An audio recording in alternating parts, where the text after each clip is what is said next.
नमस्कार, मैं डॉक्टर मंजू भार्गवी सिन्फो में आप सभी का हार्दिक स्वागत करती हूँ। आज मैं आप लोगों को बसंत कविता का सारांश सुनाने जा रही हूँ। कविता के शुरुआत में कवि पतझड़ के बिखरे पत्तों के बीच वसंत के आगमन का वर्णन करते हैं, जो दूर से आए प्रियतम के समान है। वसंत के साथ प्रकृति में नई ऊर्जा, सुगंध और हरियाली का संचार होता है।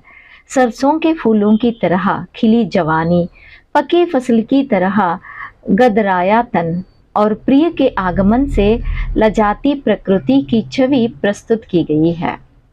कविता में वसंत को प्रेम और सौंदर्य का प्रतीक माना गया है, जो जीवन में नई उमंग और उत्साह भरता है।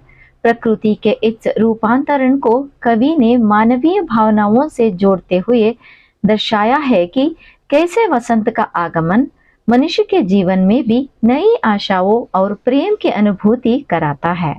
कविता में बसंत ऋतु के आगमन को दर्शाया गया है, जहाँ सुनहरी बालियां हिल रही है और शरीर में सिहरन उत्पन्न हो रही है।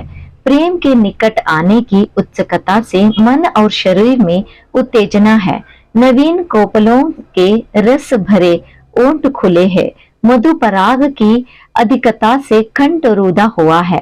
यह प्रतीक्षा वर्षों से चली आ रही है और अब मिलन की अभिलाषा तड़प रही है।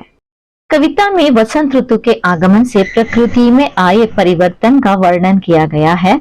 उजड़ी हुई डालों के बीच से चनकर धरती पर गिरी धूप अब हरी भरी फनगिनियों पर ठहर गई है, जो एक हरे रूप हले जादू की तरह प्रतीत होती है। यह दृश्य ऐसा है जैसे नीड़ में बसे पंछी को कोई टोना लगा गया हो।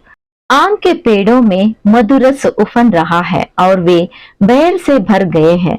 मन की उत्कंठा कोयल की बोली बनकर चहक रही है। सुषमा की बाहों ने अंगड़ाई ली है और सारा जग मानो उसे बैंड कर दिया गया हो। फूलों की झुकी बेलों और महकते चंपा के फूलों से वन सुगंधित हो गया है। कवि बताते हैं कि प्रकृति प्रेमिका के समान सजीव और सृजनमयी हो उठी है। फल और फूलों की बहरा जीवन में गर्व और उल्लास भर देती है, जिससे कलियां इतराती है और मधुमक्खियां आलस्य से भर जाती है। वसंत का यह रंग बिरंगा रूप ताजगी, प्रेम और सौंदर्य का प्रतीक है, जो जन जन के जीवन में ऐसे मिल जाता है जैसे नई दुल्हन से पहली बार साजन मिलते हैं। यह ऋतु मानव को नव आशाओं का उपहार देती है, जहाँ प्यार से सदा जीत होती है और हार का कोई स्थान नहीं रहता।